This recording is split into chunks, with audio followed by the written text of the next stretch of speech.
Yo crew, Captain's Log, Spooky Subchaser Stories Trilogy, Episode 3. Subject, the Quatsino, before she went down. Status, retrospective, consolidation of events observed aboard the vessel and within her command climate. There are ships that carry equipment. They carried stored emotion, loneliness, fright, old panic that never found release, and the numbness that grows when men work too long inside a hazard they've agreed to call normal. On the Quatsino, that energy did not stay in the bulkheads. It moved through the crew. From deckhand to captain, the ship was derelict, worn out, dangerously leaky, and the closer she drifted toward the edge of sinking, the more the crew drifted with her. After the water ingress incident, after we saw how much seawater was coming in, the crew became less stable. Not loud at first, not dramatic, just divided. The ship had created camps. Engineers blamed the captain, and they blamed the company. The company blamed time and weather and luck, anything except the truth written in the planks. Most of the crew drank heavily. Alcohol became a tool for forgetting, and forgetting became a routine.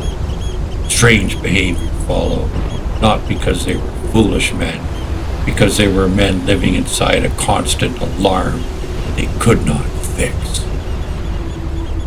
The captain during my time aboard the Quatsino was Doug McGreesh. Behind his back, the crew called him Mick Grief, and in many ways he did his best to live up to the name. This next entry requires context. Years before I ever joined the Quatsino's crew, she had already shown her intentions quietly, in public, and with witnesses. Entry, the dock sinking, the lesson the ship already taught. On one occasion, the Quatsino came into the Steeston plant with a full load of salmon. Doug brought her into the dock hard, too hard. The impact knocked a hole in the hull, below the waterline. After tying up, most of the crew left for the night. They planned to return in the morning to unload the salmon. They did not understand the ship was sinking. Doug's quarters were above decks behind the wheelhouse. He woke to water running into his bunk. He stepped out of his quarters, stepped off the ship onto the dock, and the Quatsino sank right there at the dock, full of salmon. Horror, embarrassment, the ship going down in plain sight, as if to announce, you cannot pretend your way out of rot. That happened years before I served aboard her. But ships do not keep secrets from time, they keep records. Entry, Kelsey Bay, the Whirlpool, and the partially filled tank. Later, during my time, we were traveling north along Vancouver Island. We were moving fast, very fast, going with the tide. We were in the vicinity of Kelsey Bay with a strong ebb, a dropping tide. Flat, calm, no wind. The kind of surface that tempts a crew into thinking nothing can happen.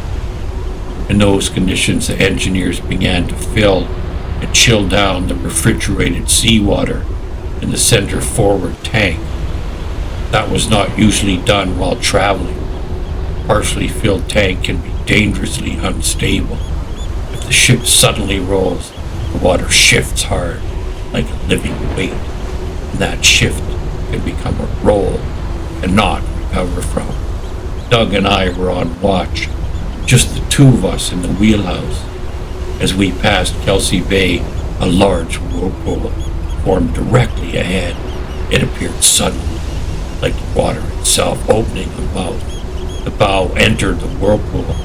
I felt the ship lurch over, and then the chilled water, partially filled, rushed to one side. The ship began to shear off and roll. In that moment, I understood something very clearly. We lost control of the steering. If the rudder stopped holding against the roll, we would capsize. only thing resisting the roll was the rudders turned against it. These Navy ships were equipped with twin rudders for maximum control. The steering was cable steering connected to a huge wheel in the wheelhouse. I was holding that wheel with all my strength. If I let go, the force acting on the rudders would spin that wheel violently by itself in the direction of the force, and if that happened, the rudders would follow, and then the ship would roll over. The roll threw Doug off his feet. He went down hard.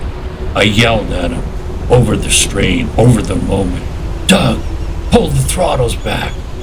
Doug crawled across the floor, reached up, pulled the twin-engine throttles back. Immediately, the ship came upright. We were saved, not by luck, but by the one correction still available, reducing force before force becomes fate. Entry, Fraser River. Fogs, nets, and the line that was crossed. Last time I sailed with Doug McGreesh, we were coming up the Fraser River during a commercial fishing opening for sockeye. We were on the Quatsino with a full load of salmon. It was foggy, really foggy. Gillnet boats were everywhere, with nets in the water. There are rules in place to protect fishermen and their gear. As a ship, we are obligated to reduce speed, avoid the fishing boats, avoid the nets. We are not allowed to go full speed and run over nets like they don't exist. That is exactly what Doug did. He went full speed up the river, blasting the fog, acting like he had the right of way, as if the nets and boats were obstacles, not livelihoods. As a third-generation commercial fisherman, knowing my own father was likely out fishing himself, I felt something in me refuse. I did not want to be a part of Doug's illegal, reckless behavior, so I left the wheelhouse and went down on the deck. I decided I would clean some salmon for the crew to take home. I began cleaning and bagging fish. At one point I tossed a bucket of waste over the side, and when I looked down, we were dragging a fishing boat backward. The net had caught on the Quatsino. The boat was being pulled helplessly backwards behind us at speed, and in the stern of that fishing boat, laying on his back and holding on for dear life, was the fisherman himself. We established eye contact, and he recognized me. He shouted something like, "I know who you are, you bleep, bleep, bleep." And I yelled back the only truth I could offer in the middle of that madness. "Hey, wait a minute. I'm just the deckhand. The captain's name is Doug McGreesh, and the name of the ship is the Quatsino." As I said it, the net broke. The fisherman and his boat were swept away behind us. Doug got into serious trouble for his actions. And what stayed with me was not only the danger, it was the attitude behind it. These ship crews looked down on the fishermen. They acted above them, when the reality was simple. Not one of them had a job without fishermen catching fish. Not one. And in later years, the commercial fishing world would collapse for many reasons. But one of the main truths was this: the fishermen were taken advantage of, underpaid, pushed until many stopped working for the large companies and went independent.